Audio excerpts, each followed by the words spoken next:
founder and managing director of Castlebridge. I've been doing data management stuff from the business side for over 25 years at this stage. Data governance, data strategy, data protection, ethical information management, all things I do with my team here in Ireland. And we work with organizations from plucky startups and NGOs all the way up to government organizations. So it's an interesting landscape we've operated in. And of course, you write books as well. We write books, yes. I've written a book on data ethics, and we may be writing another book on data ethics. Is the audio okay now? I'm seeing some comments in chat about the audio. I turned it up a bit. Is that okay? Can you hear me now? Boom, boom, boom. Yeah, I can hear you. It's my end. I just had to turn up the sliders a little bit. Can you hear us okay now? DM a bit more. Okay, let's go a bit more then. How's that? Is that good? Say yes, please. Okay, good. So this is our first show. We were supposed to launch last week, Daragh, as you know, but I had some audio issues on my Mac due to the driver not working that I paid money for. I ended up getting a free driver, which did work, so it was a waste of money buying the other driver. But such is the way when it comes to technology. And this week we're going to be focused mainly on. I'm a bit crackly. Is it the beard? It could be the beard. Thank you very much. So mainly this week we're going to be talking about this news about the new privacy shield, if that's what we want to call it. We kind of haven't decided what we want to call it yet, have we? I mean, I've gone with horse shit. I think it's either horse shit or ta-da. Yeah. The Transatlantic Data Act, because if it works, it will be magic. It would be incredible if it works. It would be obviously end a lot of legal uncertainty for companies, particularly our clients who seem to struggle with this. But I mean, there are some problems with it, right? So I've got this interesting file here. So I'm going to do some wizardry here. There we go. We've now moved. We have this file. So I've got the Transatlantic Data Privacy Framework kind of PDF that we got from the European Commission in the US. Last week, I think it was Friday, wasn't it, when the announcement was made? And, you know, the devil is in the details, as I said on Friday morning when this was first announced. It's going to rely on an executive order. We knew this for some time. There were rumors going around for a couple of weeks that this was going to rely on an executive order. And there are problems with executive orders, to say the least. Being that, A, they're ephemeral. That means that, you know, any president in the future or the current president can change an executive order or cancel an executive order without any issues. B, they're not an act of law. They're not an act of Congress, so they're not within legal statute, which, you know, doesn't necessarily limit their power, but doesn't give it as much power as an act of Congress would have. And C does seem to clash. Some of the information we're seeing does seem to clash with the existing US law, such as Foreign Intelligence Surveillance Act and pen registers and various other things. So I just want to go through these key principles here. So it says here, based on the new framework, data will be able to flow freely and safely between the EU and participating US companies. Now, they put data will be able to flow freely and safely in nice pink letters, or pinky purpley letters, which I presume is meant to make us trust it more. Doesn't necessarily do that for me. What do you think? Let's call out the important keywords when people are scanning the document so they can see the nice sentiment. Look, ultimately, on one level, I don't have a real issue necessarily with executive order because it's a step forward. I have a philosophy in life, Alexander. If the ball is moving forward, let's cheer the ball moving forward. What we have in the language is a move from it's no longer being framed as purely a trade discussion or a commerce discussion. That's one thing I would say with the language we've seen. There seems to be a shift in mindset. We're beginning to have a meeting of minds. The executive order, that's like building a bridge on marshmallows. Unfortunately, it's like using sugar cubes as the foundation stones for your bridge, because the first rush of water through those sugar cubes may dissolve. We might get lucky that the EO will continue over as they have been rolled over in the past, or we might get unlucky that the next president decides, actually, I don't like this, I want something else. But maybe this is a stepping stone towards a better outcome. Maybe, but we don't know yet. So I'm stressing the word maybe there to highlight the level of uncertainty we have. It's a pretty fucking big maybe, if we're going to be honest. If it was a maybe, and it was in a movie, it will be in a movie with Godzilla, and Tokyo will be looking nervous at the moment. It's that big a maybe. Yeah. I mean, my main issue with this first highlighted point, data will be able to flow freely and safely. I mean, data's already flowing freely, let's be honest. The floodgates have been opened for a long time, pretty much a long time before even Safe Harbor was annulled back in 2015. But safely is a different matter entirely. We know that we have Executive Order 12333, which is another executive order, which is known, on the other hand, as Upstream, which is the US basically is allowed to slice into the cables, undersea cables and various other cables, or install technology such as deep packet inspection in networks, telecoms networks, or ISPs, in order to suck up all of that data. And this was the biggest issue that the European Court had in Schrems 2. This is what they considered to be non-justiciable, because it's an executive order instead of an act of Congress. There is no access to justice. There is no redress there for citizens in an executive order. The president says it's so, and therefore it shall happen. So, the whole point of safely, when we still have EO 1233, I mean, what's going to take precedent here? Will the new privacy adequacy agreement take precedent, or will Executive Order 1233 take precedent? And therein is the ultimate challenge about which particular piece of paper, which particular executive action is the precedent. And that's where a proper statutory basis with clear regulatory structures around it would be preferable. And when I'm teaching cross-border data transfer to clients, I always use a metaphor of a bridge. When you're building a bridge across a chasm, you want to make sure that the pillars of the bridge on both sides are, if not made of exactly the same materials, are built to the same standards and specifications and tolerances, so that when people are driving across the bridge, they know it's not going to collapse. But what we don't want is a situation where we're going from the European side with good, structured, stable, well-specified foundations for our bridge to the US side, where it is clanky old pine planks and a prayer. Is it the bridge out of Indiana Jones and the Temple of Doom, basically? We want to avoid that type of bridge. No, I agree. And apart from the clash of executive orders, we also have issues with FISA, obviously. So FISA, which is Foreign Intelligence Surveillance Act, for anybody who doesn't know, I presume everybody in the audience does know this, with the exception of Georgie, because he's not a privacy guy, but he's here to support me, so I appreciate that. But we also have Foreign Intelligence Surveillance Court, and we have existing warrants from the Foreign Intelligence Surveillance Court for bulk collection of communications data. This warrant keeps getting renewed and is a big issue. So if we already have a warrant issued by the Foreign Intelligence Surveillance Court for bulk collection of communications data, how can that possibly tally with the claims here that data will be able to flow freely and safely with the binding safeguards to limit access to data? If we already have a court order, which is a judicial authority, to suck up all of this data, how does that play with this new framework? So exactly how many sentences in are we before we found the first area of things where we need more answers? Oh, we're still on the first sentence. We're still on the first key principle. Okay. Well, that didn't take long. No. To me, it's a big issue, particularly the fact that this particular surveillance order keeps being renewed. And this was the one that got a lot of focus and attention back in around 2016 with regards to telecoms providers being required to provide all this information. If we look at principle number 2, it says a new set of rules and binding safeguards to limit access to data by US intelligence authorities of what is necessary and proportionate. And this is the bit that gets me: to protect national security. US intelligence agencies will adapt procedures to ensure effective oversight of new privacy and civil liberty standards. Now, this is an important distinction, because what we consider to be necessary and proportionate under EU law is in the context of, for the function of a democratic society. But clearly, excuse me, I have a little fly buzzing around.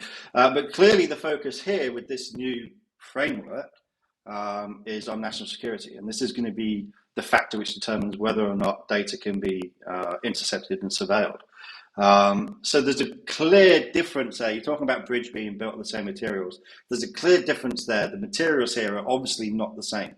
national security perspective from the US side, a functioning or maintenance of a democratic society from the EU side. And this is an important point. I'm going to go off on a slight tangent here, and then I'll bring it back and you'll understand what the tangent was about.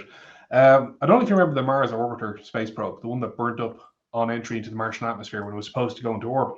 Yes. The root cause of that was the European teams were using metric system for the programming of the guidance systems. The American teams were using imperial for the programming of the guidance system. Why you would do this when you're working with science, I don't know. But that's what happened.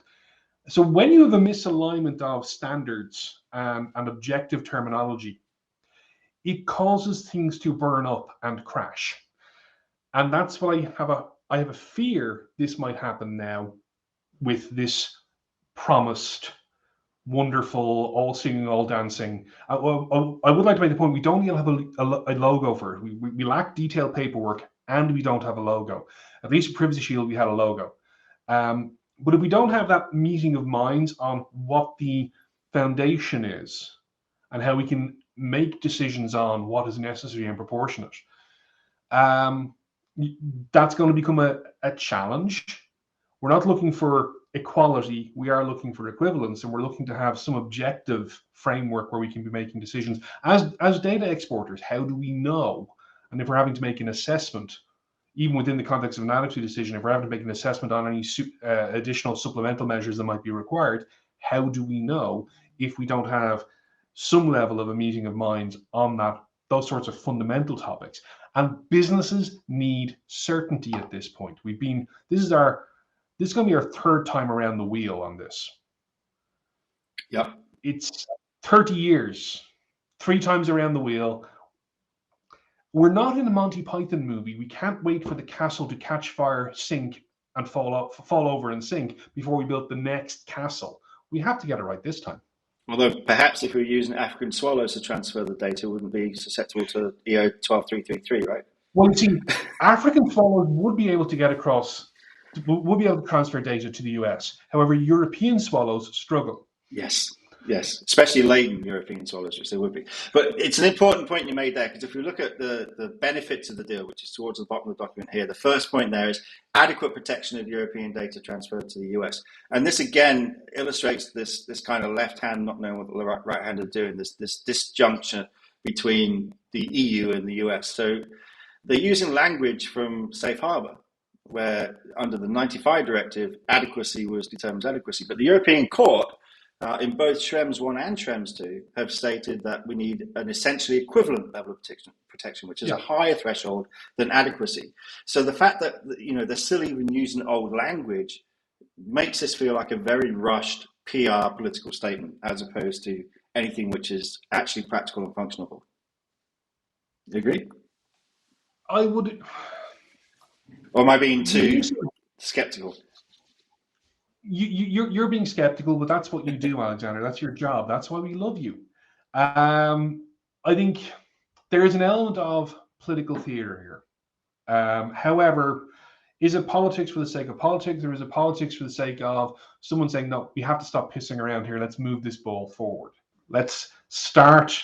Because again, we look at some of the legislation in the US is up for renewal in 2023.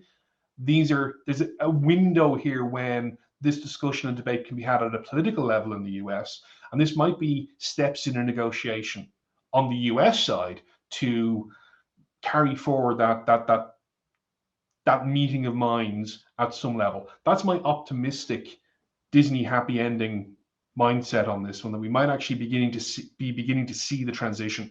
But on the other hand, we still have a bridge that's foundations are made entirely of marshmallows and sugar, with an IOU for a formal, clear regulatory framework, but nothing else. The irony being, I actually think if Privacy Shield existed as a code of conduct for cross-border data transfers with other things around it, it's actually got some good stuff there. I can't, from the point of view of organizations, not the stuff around them, not the regulatory regime they're operating in, but as an organization doing data protection work or looking at privacy in the US, Privacy Shield wasn't a bad thing. It was just the environment it was operating within. The broader regulatory framework is the issue. that I see, and that's what needs to be addressed. So you think about it from the point of view of encouraging good practices, all those things we'd like to see happen as privacy professionals, as data protection professionals. I'm not going to say something's a bad idea and throw the baby out with the bathwater. I'm a big fan of salvaging the good bits, but the problem is we need to have those foundational elements in place for us to re-engineer the bridge out of the detritus of the last two that collapsed.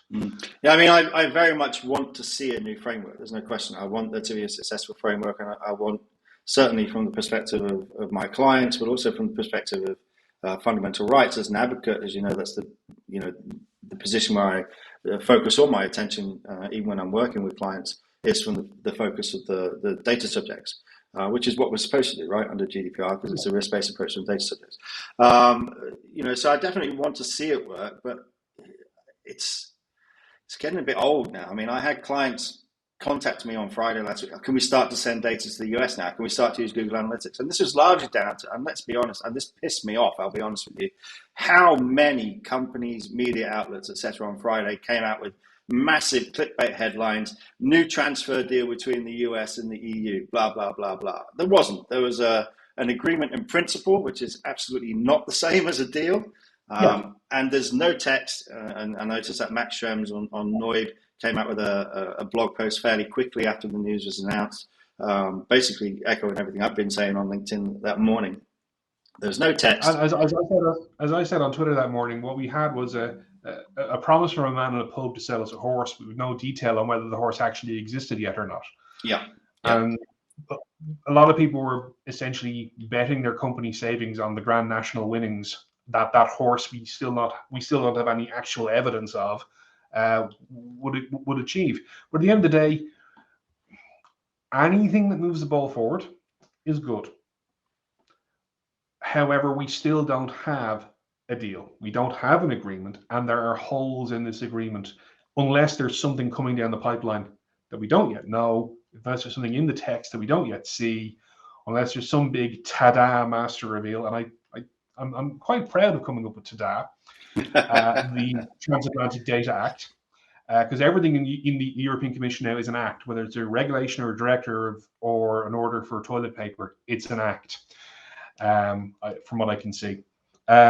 But it does raise the question, if it's a transatlantic data agreement, and we're still going to have to do some sort of assessment of whether it fits the needs and the level of risk of data that we might be transferring, does that mean we need to have some sort of transatlantic data protection originators legal evaluation done, or a tadpole? Before we can send our data a tadpole to replace the TIA, is it? Yeah, a tadpole to replace the TIA. I like the idea of a tadpole. Only problem is the tail's always. I'm just trying to get ahead of the IFTP here with stupid acronyms for things. I'm sorry. No, they are very good at it. I mean, as much as I want to see an agreement go ahead, I do still have concerns from a data subject perspective. And one of my biggest concerns is, and one of the biggest reasons why we're in this situation in the first place, is just the sheer colossal amount of data which is being sent to the US. And we're not talking about data which needs to be sent to the US. We're not talking about data from companies who are using a processor in the US and therefore they need to send that data there. I'm talking about telemetry data. So all of these services which are collecting telemetry data and metadata for their own benefits, not for the benefits of the data subject, for their own benefits, for their own business intelligence and so on and so forth. The floodgates are going to open the second we get a new transatlantic data agreement, as you say.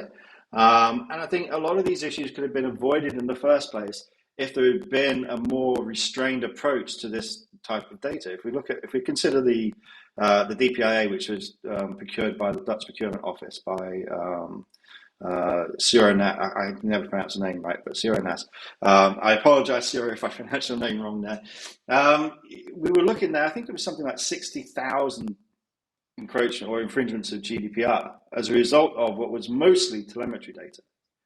And clearly, that's clearly not acceptable. There are a huge number of issues with telemetry data from consumer operating systems like Windows 10, Windows 11.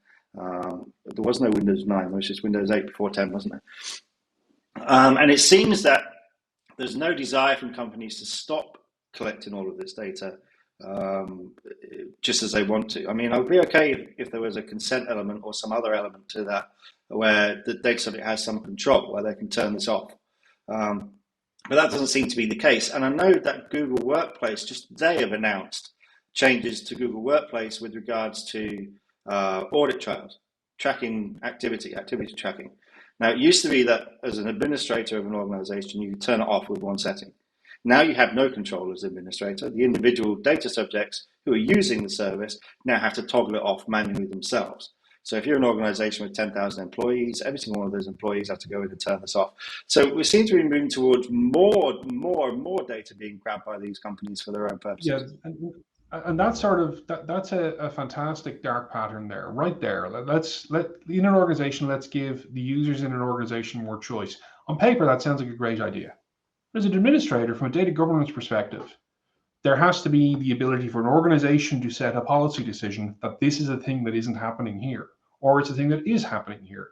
And if you've got a large number of users using Google Workplace, you now have an overhead where you have to actually go around and get them all to toggle that off. And then the next time there's an update, everyone has to go around and make sure that it continues to be toggled off, because we all know that settings sometimes get flipped around by mistake. Yeah. Genuinely by a rogue engineer. Things happen in software. But from a pure policy perspective, that's a really interesting one for me, because what Google have done there is they've made themselves absolutely a joint controller for all that data. Yeah. Because they have taken the ability of the employer to make that decision out of the employer's hands. In fact, they're not even a joint controller. They are now the controller for that data. Arguably, you could say they've absolved the employer of the responsibility, because they no longer have any ability to dictate the means and purposes for processing of that telemetry data, because they've removed that setting. And then that becomes an even bigger issue, because as a controller, then they have the ability to change the purposes and means for that data. So they can essentially do whatever the hell they want with that data without the employer knowing or having any control over that. Yeah, but remember, Alexander, don't be evil, or rather, don't be caught being evil, whatever version of the mission statement you want to take. When was it they got rid of that? 2015, 2016, somewhere around there. Anyway, let's get back. So we have some issues with necessary and proportionate. Doesn't align with what we consider to be necessary and proportionate under EU law. We're still on the third bullet point, aren't we? No, that was the second. We're going to the third bullet point now. So the third bullet point is the interesting one: the new two-tier redress system to investigate and resolve complaints of Europeans on access of data by US intelligence authorities, which includes a data protection review court. There's a couple of things here I want to point out. A, what is considered or defined as a US intelligence authority? Are customs a US intelligence authority? Because they certainly feel like they've got the right to inspect all your devices when you go over the border. Yeah. Is the TSA a customs authority? Is the TSA an intelligence authority? Is the Parks and Wildlife Service an intelligence authority? Exactly. So where is it defined? In the UK, under RIPA in the UK, we have traffic wardens being able to access data. Yeah. So local councils. Exactly. Meeting the minds is important here. So we've got some ambiguity there. What actually is an intelligence authority? And how will this court even work? Because, I mean, I know from my experience working at Privacy International and all the research I've done over the past nearly 20 years, that surveillance warrants pretty much always come with a gag order. I'm not aware of any situation where they don't come with a gag order. So how is an EU citizen or somebody in the EU supposed to have any form of redress if they don't even know they're being surveilled? If the companies who are being forced to surveil them can't give any information about that surveillance if it's accompanied by a gag order. So that's the first point. The second point is, which court has precedent authority? Does Foreign Intelligence Surveillance Court have precedent authority? Or does this new two-tier redress system have authority? I'd actually have a more fundamental question than that. Under Privacy Shield, we have the Ombudsman role. PC Lob. Yeah. Yeah. What is the actual operative difference is this actually a court with judicial authority, or is it a rebadging or some other form of administrative decision-making body? The devil is in That's the a key details. thing. Yeah. The devil is in the absolute detail there, because the idea of what's a court, it sounds impressive, but Judge Judy is a court. I would love to made see 5 Judge Judy million. take on Google. I would. I think that would be an incredibly amusing episode to watch at 1 o'clock in the morning. I want to see that. I want to see that here. I want to see Zuckerberg versus Judge Judy. Oh, that would be fantastic. She'd give him a real dressing. That would make his congressional appearance look like child's play. It'd be short. Let's face it. But the key thing here is that it's one thing to label something as a court. It's another thing to give it judicial authority, judicial precedent, judicial hierarchy, and where does it fit in? The exact point you made, where does it fit in? Can it overrule decisions of other courts, or does it have to then escalate further? And is everything going to wind up on the desk of the Supreme Court? Because all of these other courts, or is it not a court at all? In which case, if it's overruled or if it's ignored, what is the point of escalation? I design governance systems, and always, what's our safety valve? What's the point of escalation? Where does it go to? And when there's a pissing contest, who can piss higher is the key question. Yeah, and it's a really important question, because obviously, if the Foreign Intelligence Surveillance Court sits at a level above this redress system or this new court or tribunal or whatever it ends up being, then it's essentially a wet paper bag. It's pointless. The entire agreement is pointless, because as long as Foreign Intelligence Court keep issuing warrants, which are never challenged, other than on administrative technicalities, such as not filling in the form correctly.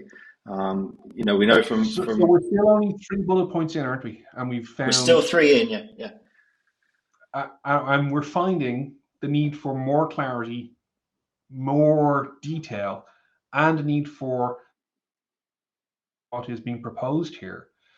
It's not necessarily bad, it's just vague at the moment. Yeah.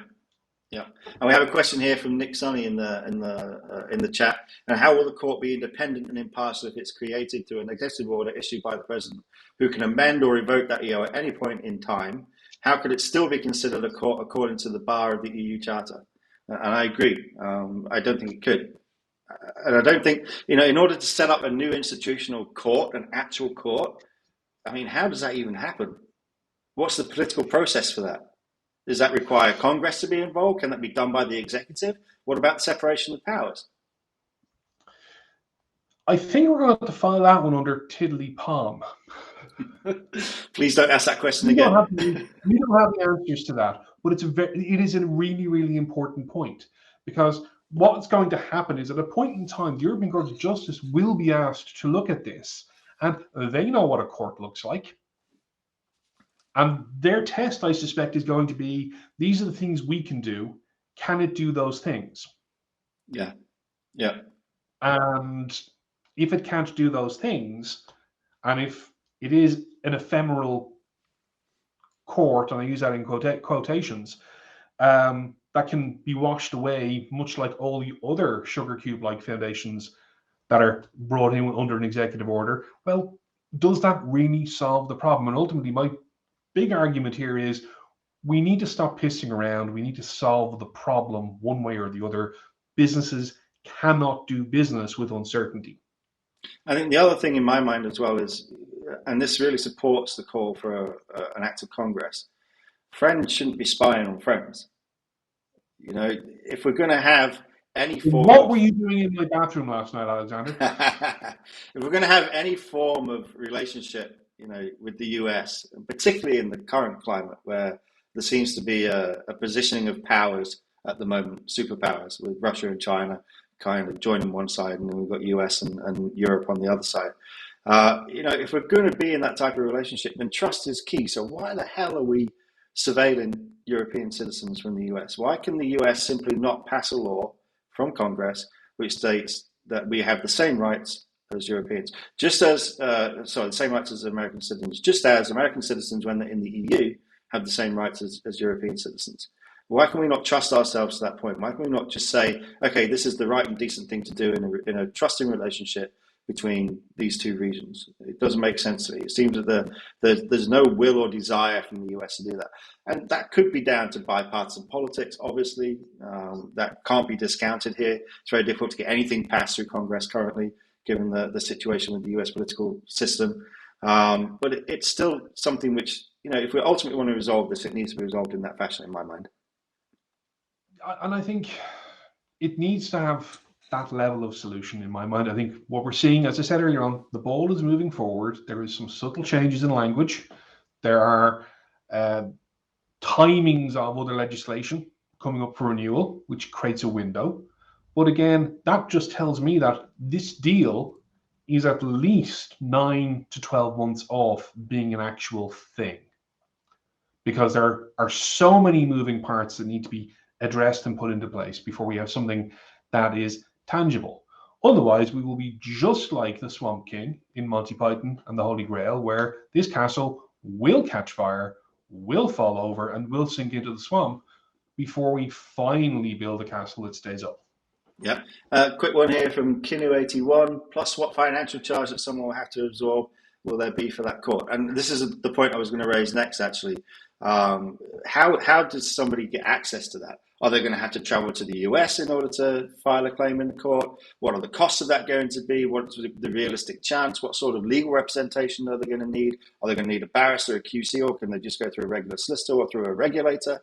The access to justice is as important as having that redress system there in the first place. A redress system which is inaccessible to the vast majority of civilians is not something which is going to work.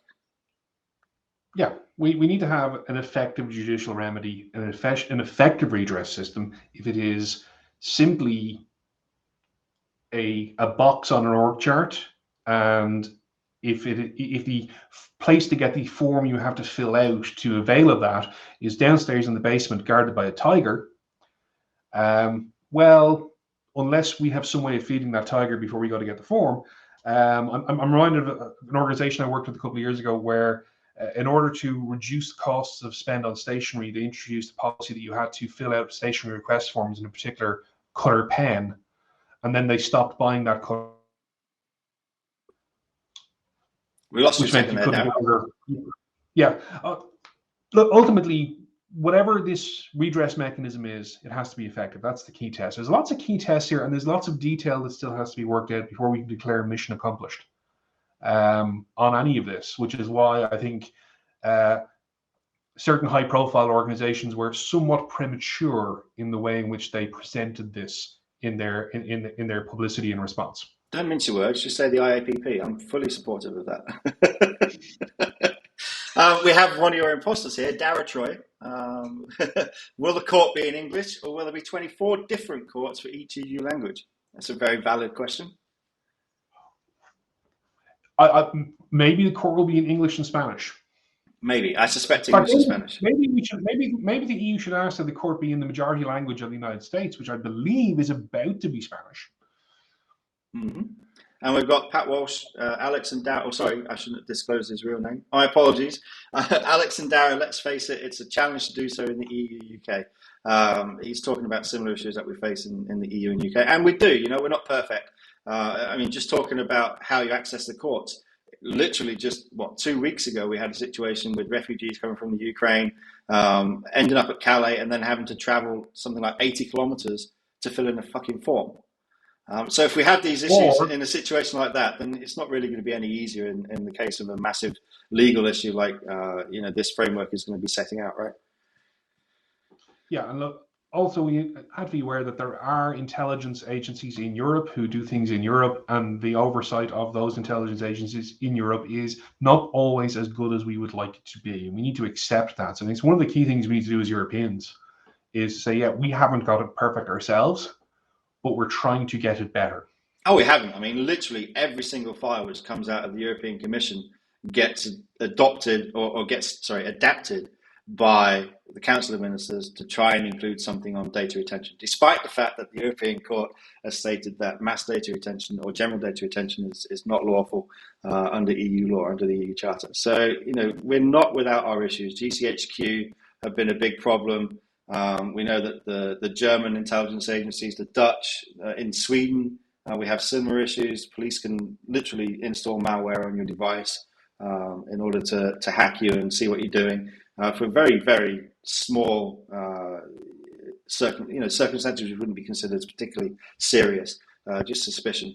So, we're not without our problems. The Dutch, the French, the Germans, we all have our surveillance issues. The difference is in the EU, you can challenge those, and we've seen that. We've seen that particularly with the UK, in cases like Privacy International, Big Brother Watch, etc., filing cases in the Court of Justice of the European Union, but also in the European Court of Human Rights, and being very successful in those challenges. So, and this is the difference. This is the big difference. I hear a lot of time people criticizing, particularly people from the US or big corporations in the EU who want to use US service providers, arguing that the EU has similar surveillance laws or similar issues with surveillance. But we have that redress, and that was the crux of the issue with the European Court with regards to Privacy Shield and Safe Harbour. The fact that redress didn't exist, that there was no real avenue for judicial redress. So yes, we do have problems here, but we have provisions in law to help us mitigate those problems. It doesn't eradicate them, nothing's perfect, but we do actually have options which don't exist for transfers to the US. So I think that's important. We've got Portugal is basically non-existent. The Parliamentary Commission with that role rarely gathers. I mean, we could say the same with Belgium, or the Netherlands, who seem to change their parliament on a monthly basis. So those issues are not lost.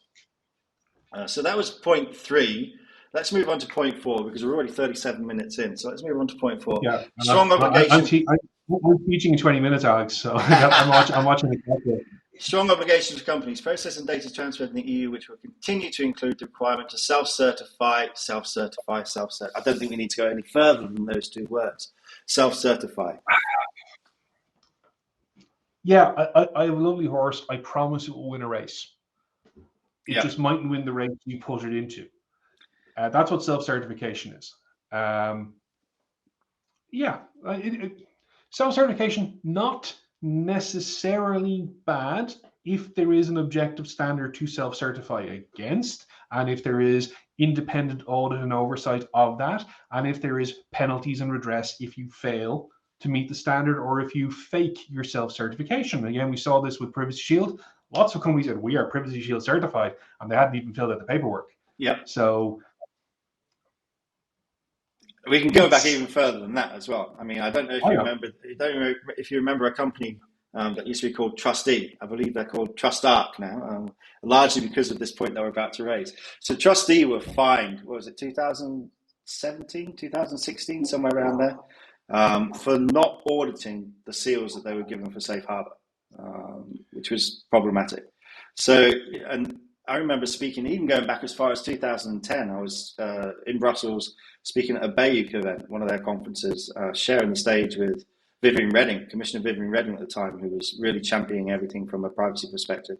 And we were talking about self-certification and stamps and shields and all these other things. And she said exactly the same thing. They become smoke and mirrors. They become just something to hide behind and don't actually have any meaning because they're never enforced. And we see the same thing with TCF.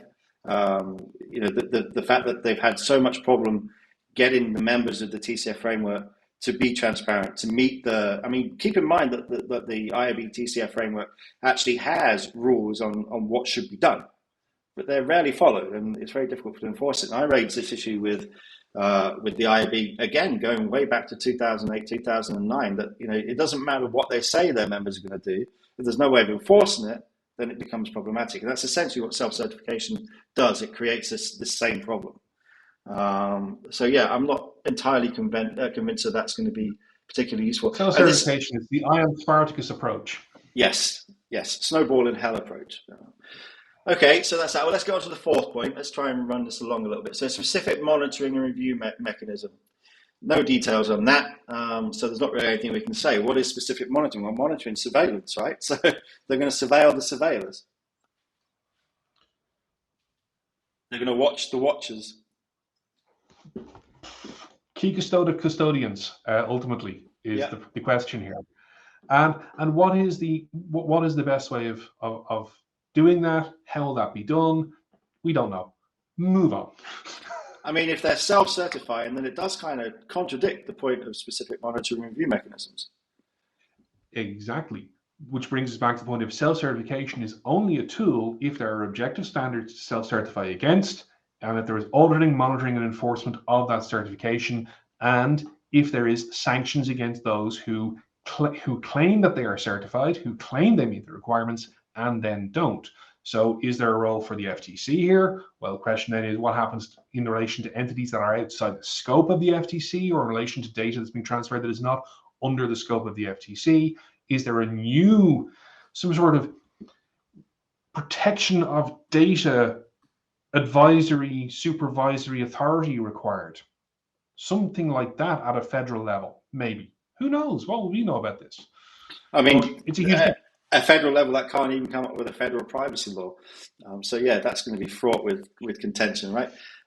Benefit to the deal. I'm not going to go through all of them. I'm just going to look at the third one here: durable and reliable legal basis. And this one's really important because I was having a chat with a Swedish colleague of mine last weekend, and he then wrote an article on LinkedIn about this and the legal basis side of it. So if we look at the judgments in Schrems 1 and Schrems 2, there are multiple instances where it's mentioned by the court that there needs to be something which is laid down in law. And laid down in law under the European definition means it needs to be an act of Congress.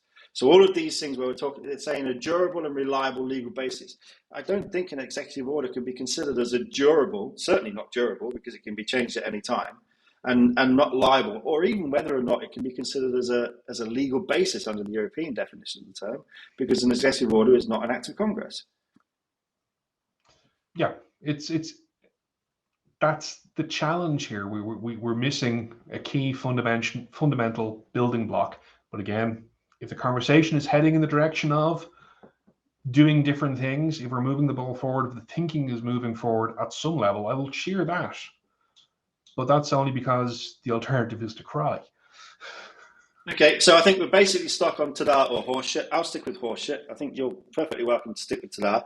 I quite like that, being born on Halloween and a fan of magic. It will require magic and miracles to make that thing work. And ShareGuard data was a little bit too parochial for it to travel as an alternative life. It was too long as well. Too long as well. Yeah. Tada, I think. And Jules Polnetsky picked up on it as well. So if we got the SPF behind Tada as the future acronym, I think we're on a good track. You know.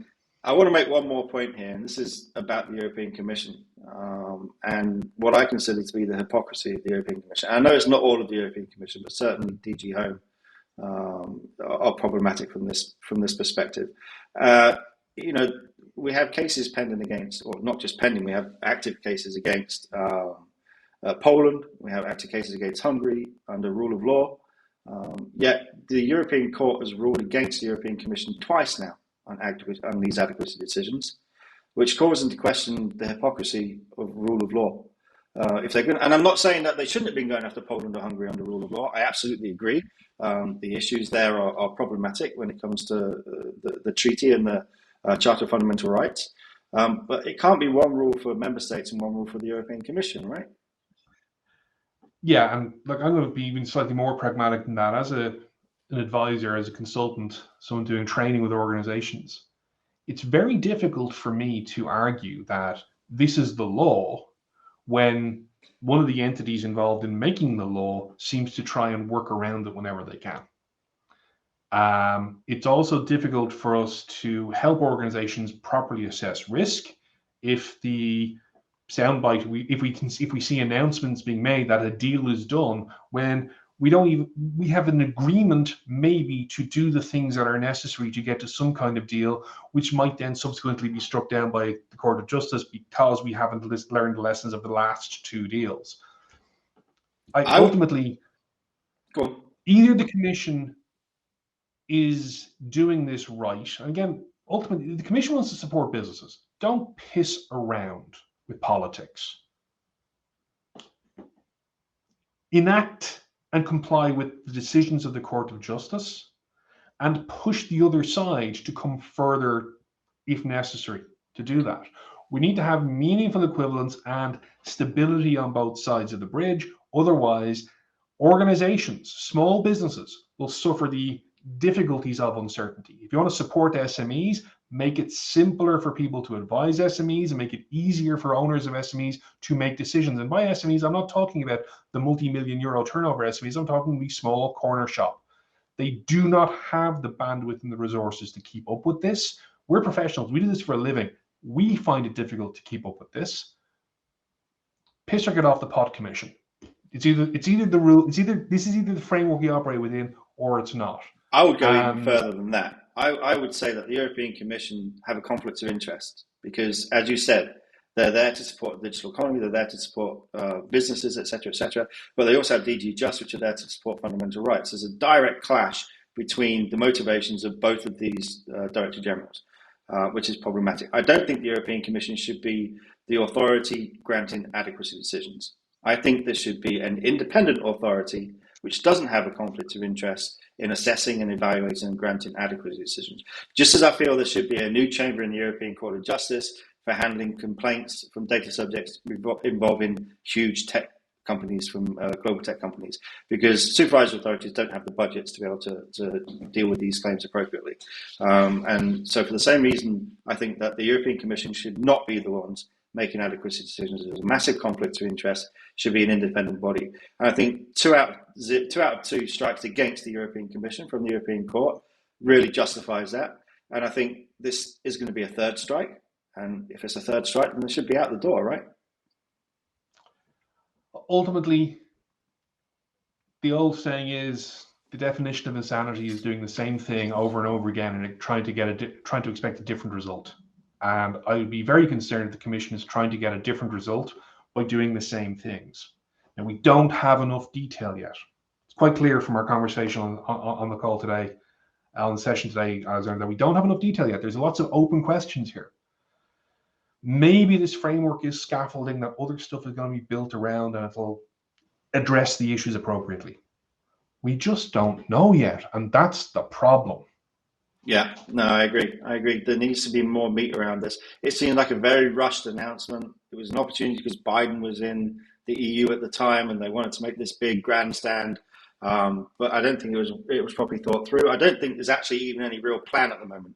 I think it was just a soundbite, a PR opportunity to try and make it look like something was happening. I think now they're going to try and mash something together, just as they did with Privacy Shield, off the back of that. Because of the urgency of it. I don't think it's helpful for organizations. I don't think it's helpful for data subjects. Continues to undermine the rule of law, continues to undermine decisions from the European Court, and it doesn't actually have any real power because, as we know from Schrems 1 and Schrems 2, supervisory authorities are required by law to suspend transfers where there isn't an essentially equivalent level of protection. So even if this new framework goes through, the supervisory authorities have a legal obligation, if they feel that there isn't an essentially equivalent level of protection, to force companies to suspend transfers. So there's no legal certainty either. That is the difficulty. Well, the supervisory authority can't strike down any future deal independently. That has to go to the Court of Justice. It does leave open a significant risk that for particular types of data, particular types of processing, a supervisory authority may find themselves with no option but to take the nuclear option and order a suspension of transfer. This is the difficulty. Whether we'd see that happen or not, it comes down to the question of do you want to make legal history? Do you want to be the person who has that decision against you? And this is why the uncertainty is the problem. And this is why the Commission needs to address that with whatever meat has to go on the bones of this agreement to agree. We need to see the devil is going to be in the detail going forward. We don't know enough yet, and we can't declare mission accomplished. You may be able to answer this question, though, which is slightly unrelated, although it is technically related. The Irish Commissioner, over a month ago, issued a suspension order against Facebook from transferring data to the US. They had 28 days to appeal. We haven't heard anything about it. As far as I'm aware, those 28 days have already passed several days ago. Do you have any information on that for us? I don't at the moment. So we would bear in mind we have an extra bank holiday in the middle, which may have slowed the wheels down there slightly. Yeah.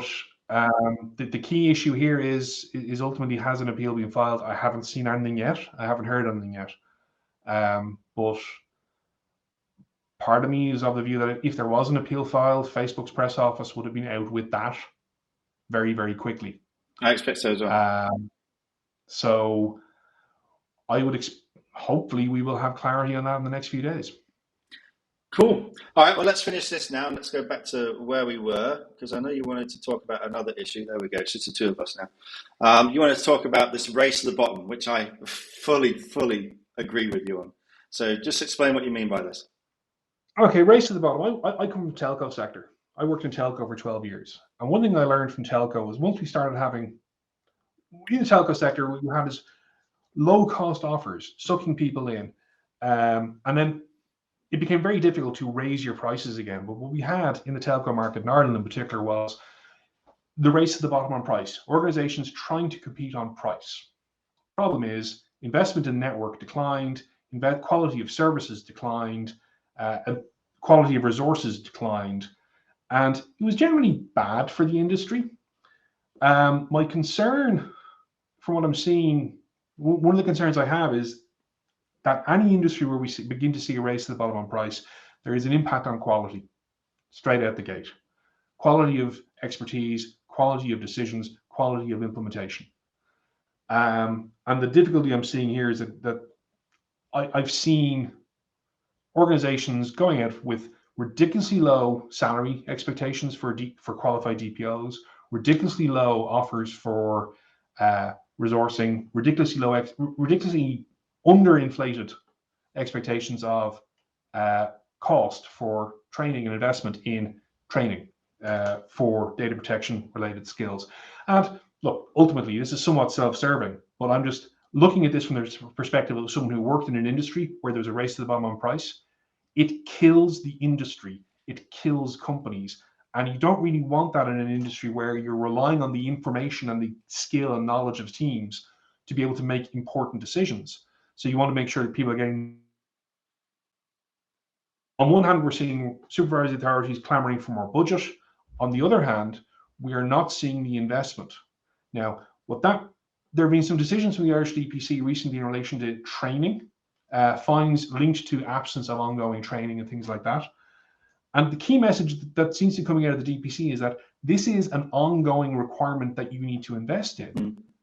And if you're going to invest in it properly. I don't know what your experience is on that price issue, Alexander, in terms of the issue of racing to the bottom. I mean, I've definitely seen it. As you know, I posted on LinkedIn, I think last week, about a situation with a previous contract I had with a very large retailer, where I had to actually write my own contract, because that's the way they do things, right? You put the furniture together yourself, you write your own contract yourself. They hired me they're supposed to hire me for 3 years, but then they had a change in budgets, which required them to get rid of consultants. So my tenure only lasted for 6 months. And then 2 or 3 weeks ago, a recruiter came back to me, an agency, saying, we need this client's looking for somebody with your skills. We'll give you 65 euros an hour, which was half of what I was paid previously, which was also half of what I normally charge. So a quarter of what I normally charge. Obviously, I turned them down, and the requirements are ridiculous. You're talking CISO level requirements here for ridiculously low pay as a consultant. Bearing in mind, taxes here in Sweden are very high, so you're looking at most of that money goes before you even see it. Then they contacted me again last week, essentially offering me exactly the same role that I had previously, and I mean literally exactly the same role, for 60 euros an hour. So even in the space of a period of 10 to 14 days, that rate had gone down by half and then gone down again. So clearly there's an issue there. I think, and it's starting to show as well. I was looking at an app called Scrap. I don't know if you've seen this. I meant to talk about it on LinkedIn. So it's a recycling app which tells you how you can recycle. In the UK, there are different ways that you can recycle, and different counties have different rules on what can and how it can be recycled. So they created this app, which is a great app. I have to admit, it's a really useful tool. So the first thing I did, obviously, because you know yourself, anything which is scanning packaging, which is essentially the same as going through your trash, can give massive insights about who you are. It's incredibly sensitive data. It can tell information about your health, your diet, your family members, the people you live with. It's really, really very, very sensitive. So the first thing I did was look at their privacy policy. And the first thing on their privacy policy was we're 100%, we're fully GDPR compliant. And then the privacy policy had literally none of the required parts in it under GDPR. There was literally nothing in there. So it was 100% not compliant. I raised this in the thread purely as a point of interest. And they're like, well, our professional advisors have told us that this is fully compliant. I said, well, your professional advisors need to be fired because they're cowboys. And we're still seeing this. So we saw this in 2017, in the year leading up to GDPR coming into force. The market flooded with people who really didn't have a fucking clue what they were talking about, creating a lot of work for organizations, cost them a lot of money, and then people like you and I had to go in and clean up the fucking mess, right? And now we're seeing the same thing is still going on now, 4 years later, where these cowboys, because they're pricing themselves at peanut levels, they're bringing in the work, and it's completely ineffective. It has a massive impact on the fundamental rights, particularly in sensitive cases like this. Costs companies a huge amount of money, and just leaves the entire landscape in a mess, and puts our profession in disrepute as well. You know, I don't want people thinking I'm just another privacy guy who doesn't know what the fuck he's talking about. It's just going to cost them money. I've been doing this a long time. You've been doing this a long time. We take our jobs very seriously. We're passionate about the work that we do, and we do it from the perspective of ethics and fundamental rights. You know, yes, I agree with you, Pat, absolutely. So, yes, there is still this race to the bottom. I'd say it's probably even getting worse, as you said yourself. The prices for training is getting lower and lower. I believe you had a client wanted you to record training so they could reuse it over and over again. Yeah, I've been asked twice in the last recently for clients if they could record the online delivery of live training so they could reuse it internally. I had to point out that would involve them paying for a perpetual license for my likeness, my image, and my intellectual property. That's not cheap, by the way. This space costs a lot. I can see. It costs even more to make it go away. But the key point here is, again, this.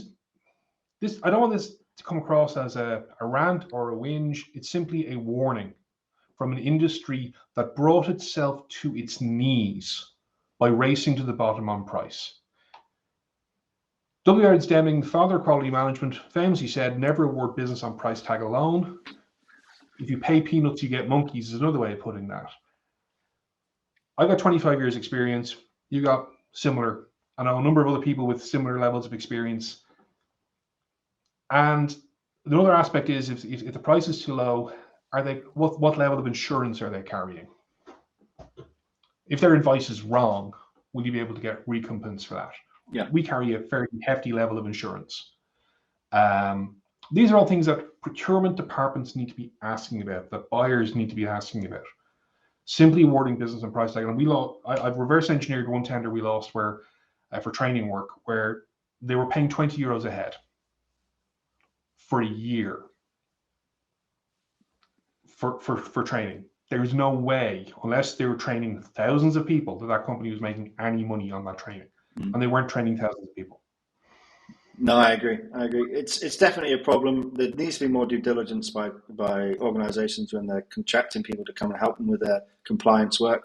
It needs to be a genuine understanding that if you, as you said, if you buy cheap, you're going to get crap results, and you're going to end up having to pay through the nose. Cisco have been doing this interesting report for a couple of years now on the benefits of a strong privacy program, and they've shown in their report, the latest one was released in January, they're seeing between 300% and 500% increase in value from the money that's spent on a strong privacy program. So reducing the sales, the time from a lead to a sale, reducing churn, reducing compliance issues, reducing infrastructure costs, so on and so forth. So, you know, there's a very positive benefit to investing in this type of activity and doing it properly. And looking at it purely as a cost is dangerous. I know in the UK, they've just introduced the Vimes Boots Index for as another way of measuring economic issues. The Vimes Boots Index applies to this work as well. If you buy a cheap pair of boots, you will be buying another pair of boots before too long. If you spend money on good boots, you will have boots for a long time. The same goes for good advice, good training, good support. And that's why I was raising the caution that buyers need to be aware of the risk of the race to the bottom. It has an impact on the level of the quality of advice and the quality of the profession. Yeah, I mean, I often talk about false economy, and that's exactly an illustration of this false economy. You're going to end up paying more in the long term by doing it the wrong way around. And that's really the simple fact of the matter, right? All right, Yeah. Daragh. Well, I'm aware that you have to go and Let's go run teach. for lectures. Yep. Speaking about races, speaking about informing and educating and training, I have to go and lecture some people now on subject access requests. Oh, fantastic. Well, you go and enjoy that. Thank you very much for being my first guest on this show. I will definitely have you back. Next time we will do it on a night where you're not teaching, so we can have a glass of whiskey. Because if we're going to make tits of ourselves, we might as well have fun whilst we're doing it, right? And I didn't start once, bollocks. You didn't? I did, I think, several times. But this is not an office friendly show. This is very raw, very honest, and very easygoing. So thank you again for being here this week, and I'll speak to you again soon. Take care, my friend. Take care, bye. And thank you, everybody else. That's the end of this show. I will see you again next week on That Privacy Show.